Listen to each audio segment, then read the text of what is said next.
नमस्कार, मी पंजाब डक. 30 मार्च पासून ते 3 एप्रिल पर्यंत 30, 31, 1, 2, 3च्या दरम्यान राज्यात ठिकठिकाणी गारपीट होणार आहे.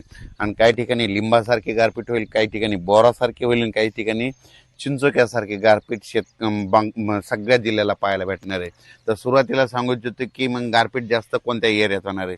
तर सुरुवातीला आपण उद्या 30 तारखेपासूनच राज्यात पाऊस सुरू होईल. पण हे पाऊस तुम्हाला सांगू इच्छितो, नंदुरबार जिल्हा झालं, धुळे जिल्हा झालं, नाशिक जिल्हा झालं, जळगाव जिल्हा झालं, त्याच्यानंतर अहिल्यानगर, इकडं संगमनेर तालुका, त्याच्यानंतर मुंबई ठाणे, आपलं मुरबाड ते परिसर, पालघर त्या परिसरामध्ये, कोकणपट्टी म्हणजे पालघरपासून ते डायरेक्ट याच्यापर्यंत कुडाळपर्यंत संपूर्ण कोकणपट्टी ह्या परिसरात देखील पाऊस पडणार आहे.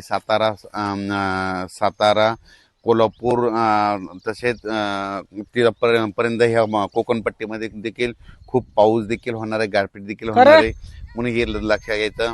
त्याच्यानंतर सांगायचं झालं विदर्भाकडून घेऊत आपण वर्धा, नागपूर, भंडारा, गोंदिया, चंद्रपूर, यवतमाळ, वाशिम, हिंगोली, नांदेड, परभणी, लातूर, धाराशिव, बीड, जालना, संभाजीनगर, अहिल्यानगर, जळगाव, बुलढाणा, अमरावती, अकोला ह्या पट्ट्यात देखील म्हणजे 30 तारखेपासून तर 3 एप्रिलपर्यंत चांगला पावसाळ्यासारखा पाऊस पडेल. कुठं जिथं नाही पडलं तिथं वारं सुटेल आणि काही भाग सोडून देखील देईल, म्हणून हे लक्षात येतं. अवकाळी पाऊस सर्वदूर सगळीकडे पडत नसतं, हे सर्वप्रथम लक्षात येतं. तर मग आता तुम्हाला सांगतो, आता नेमकी गारपीट कोणत्या कोणत्या जिल्ह्याला पाहायला भेटेल. तर तुम्हाला एक सांगू इच्छितो, सुरुवातीला मी परभणी जिल्ह्याचा आहे म्हणून परभणी जिल्ह्यातलं सांगू इच्छितो की परभणी जिल्ह्यात आमच्या इथं सेलू तालुका आहे माझा.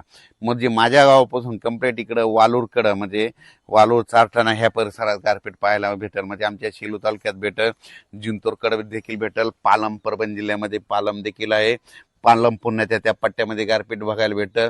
म्हणून हे देखील परभणी जिल्ह्यातल्या शेतकऱ्यांनी, गंगाखेड देखील भेटल, म्हणून हे परभणी जिल्ह्यातल्या शेतकऱ्यांनी अंदाज लक्षायचा. आपण परभणी जिल्ह्याच्या बाजूला बीड जिल्हा, तर बीड जिल्ह्यातल्या शेतकऱ्याला सांगू इच्छितो की गेवराई जिल्ह्यामध्ये देखील, गेवराई तालुक्यामध्ये देखील पाऊस देखील भेटेल, गारपीट देखील भेटेल. बीड जिल्ह्यात मध्ये वादळी वाऱ्यासह पाऊस पडणार आहे, ठिकठिकाणी पडणार आहे, काही भाग सोडून देणार आहे, म्हणून बीड जिल्ह्यातल्या शेतकऱ्यांनी अंदाज लक्षायचा. जालना जिल्ह्यात देखील म्हणजे कन्नड, सिल्लोड, भोकरदन त्या पट्ट्यात देखील अजिंठापर्यंत तिकडे देखील काही ठिकाणी खूप, सोयगाव त्या परिसरात देखील चांगल्या परिसराचा पाऊस होईल, काही ठिकाणी गारपीट होईल, म्हणून हे देखील सर्व शेतकऱ्यांनी लक्षात घ्यायचं. त्याच्यानंतर संभाजीनगर जिल्ह्यामध्ये देखील वैजापूर, गंगापूर